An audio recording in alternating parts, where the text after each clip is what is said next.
Keve. I'm Kerry. And we are a couple of musicians. I don't know why you say a couple of musicians. Because you can't understand what we're saying otherwise. A couple of musicians. Okay, and we are a couple of musicians. Welcome to our web series. We're talking to our friends who have interesting jobs. Really cool careers. Doug Quint started out as a bassoonist at Juilliard and now runs the ice cream empire of Big Gay Ice Cream. We can't wait to hear about his journey from Juilliard to ice cream megastar. So let's meet our first guest, our good friend, Doug Quint.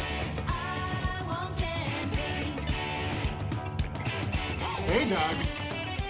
Hi, Kerry. Hi, Keve. Well, we want to talk to you a little bit about your path, which I know goes like this, right? From Juilliard to ice cream megastar, but we're really interested in how, like, you know, when you're a music student in college, where you see yourself and where you're going to be as a grown up, and then where you end up, and how that's never lines up. You know, it's weird because, like, I was with contra bassoon. I was a pretty good auditioner, not with bassoon so much, but I got close to taking a few good contra jobs, like in big orchestras, and I don't mean to diss it at all. It just wasn't my thing. And I think that you guys both totally get it because neither of you have followed a traditional trajectory. And Keith, did you ever think that did you ever really feel like in your heart that you wanted to be in an orchestra all the time? Broadway orchestra.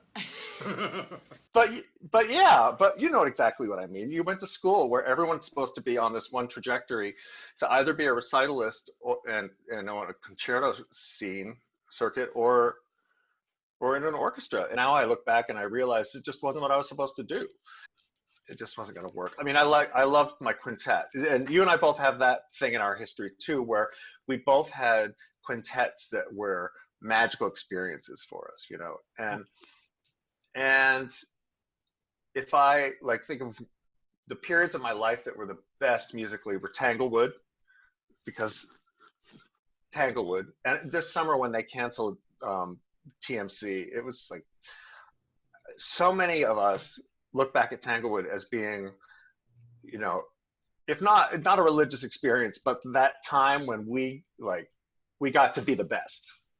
You're sitting with somebody from Curtis and somebody from USC and somebody from Rice and somebody from, you know, Vienna, and God knows you're hard to play in pitch with somebody from Vienna, but whatever. What were we talking about? Trajectory? I don't know what the hell we were talking about. In all the years that I've known you and the brief time that I worked for you, I didn't hear the story of that summer that you opened the truck until we were doing research for this and we listened to a podcast that you're on. So why don't you tell the story about the summer that you opened the truck? I was freelancing full time and doing a lot of work in Boston and really, really happy with my playing. And I started to go to the CUNY Graduate Center, and I was working on my doctorate there. And CUNY was by far the best school I'd ever gone to.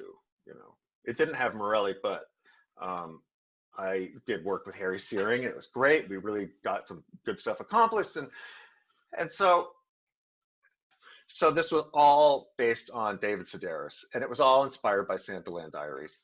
And the idea was I wanted to do something that only could happen in New York City. So I started watching Craigslist for screwed up jobs. And one of the things I thought would be kind of fun was if I could find a job like going in the subway with a 22 and shooting rats.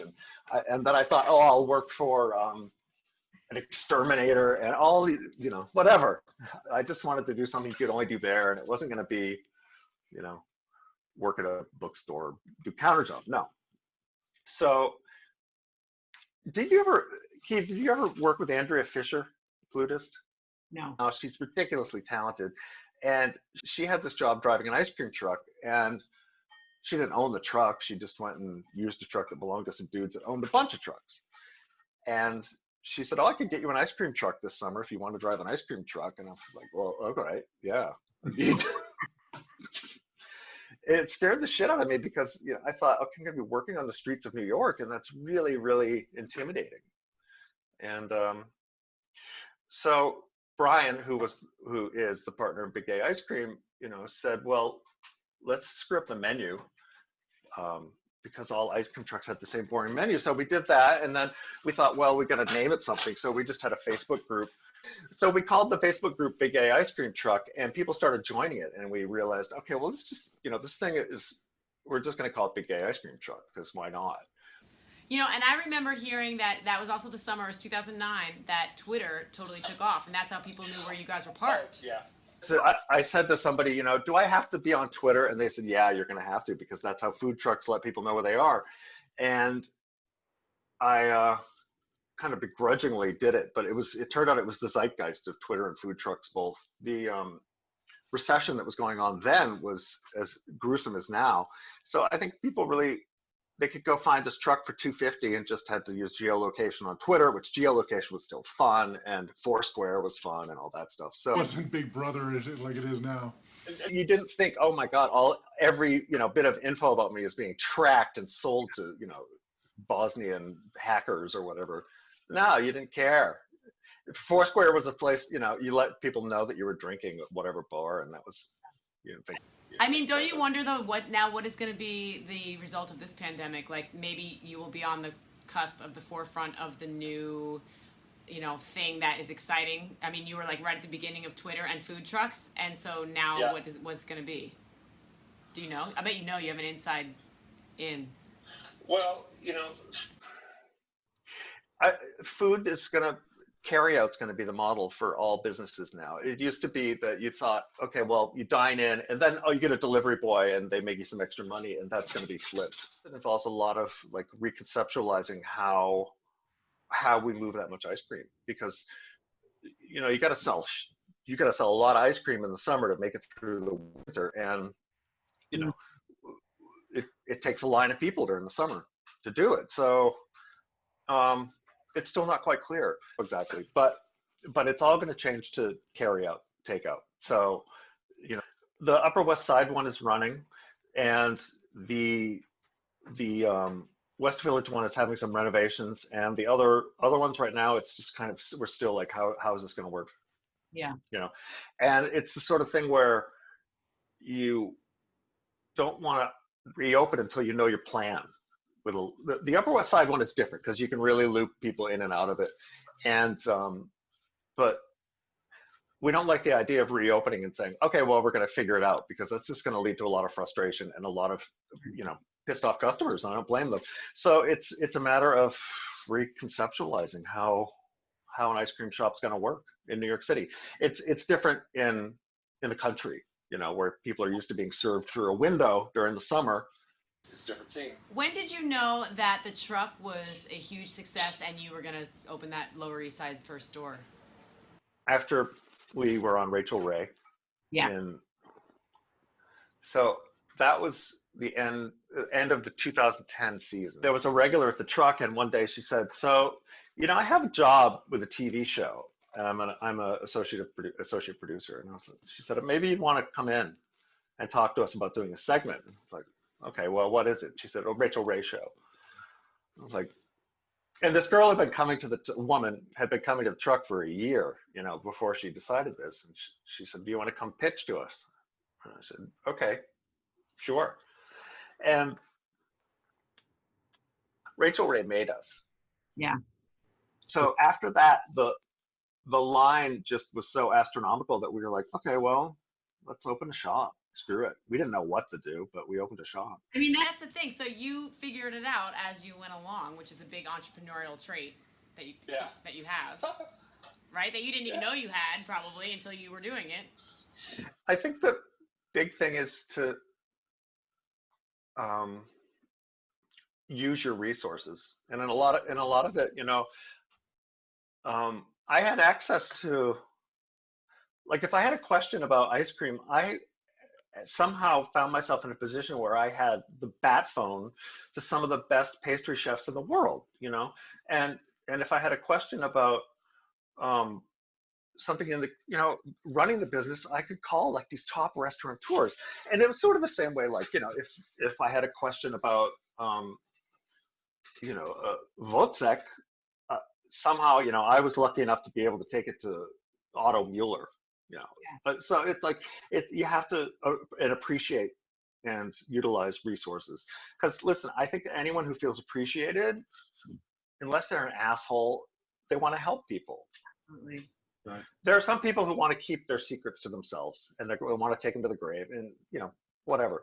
But everyone else wants to help people and just feel appreciated for it and respected. Have it within yourself to defer to somebody else's knowledge on something. Well, I think this webcast is going to be really fun for us because we realize we have so many friends with really cool jobs and careers, and that inspires us to remember that we actually still have careers and jobs too, even though I'm not doing anything right now, really. Every time we go to your shop, we take a picture and text you, and we're like, here we are, we're at Big Gay Ice Cream, we love it, we're here. Oh, last year, a couple of years ago, we had Nancy Pelosi in our shop, and that meant Secret Service coming to vet the place and all of that. So it's just been bizarre. We miss you here. I wish that you were here just so we could know that you're in New York. I got to this realization where I feel like when you move to New York City, you want to conquer it. Yeah. And you never really do, but you get to a point where it's not beating you. And so I reached that point. I was like, I've won. I've managed to be here for 25 years and never get evicted. So maybe I'll go live in the Midwest for a little bit. And I grew up in Maine. I'd lived in New York, and I'd never been in the Midwest. And I thought, okay, well, I'll go try it. So here we are. The thing that started this whole thing was I went up to Maine for a couple of weeks, and I came back down to New York City, and there was a mouse in my apartment. So I caught the mouse, scrubbed everything, fine. Then I hear, and there's another mouse in the apartment. I catch that mouse, clean the whole place because there's got to be a mouse turd somewhere. Got to bleach all the surfaces, and I caught 14 mice in my apartment, and I lost it. I completely lost it, and I took the dog and I said, we're going out to the park. I don't know what to do. We're getting out of here, and so we went up to the dog run. We're walking along a path, and some people are pointing. They're over there, and I think, oh, they want to talk to me. They want me to go over there. So I walk that way, and I hear, and Buster and I got sprayed by a skunk. So we walked down to the benches on the Broadway side of Fort Tryon Park, and we're walking along, and a couple people are walking towards me, and they say, hey, did somebody get sprayed by and they realized it was me. And I sat on a bench and just broke down and started crying. And one of the dudes who was there came over and sat with me. He's like, and I just told him I had all the mice. And he said, well, here's the thing. I bet when you go home, the mice are all going to leave because you've been sprayed by a skunk and you're going to smell like an apex predator. And I thought, and sure enough, I went back and I reeked the skunk, but all the mice were gone. That's awesome. Well, I hope I see you on another TV show and that we can eat your ice cream all the time, get some salty pimps. I got plans. I got plans. So thank you for being an inspiration to us and to a lot of other people, not just musicians, but other people that want to make their way in the world. There's stuff out there to do. Yeah. Yeah. Okay, that's enough. I'm gonna get all. Thank you so much. We loved seeing you and talking with you. Okay. We will talk soon. We're gonna go eat some ice cream. Bye bye. Thank you.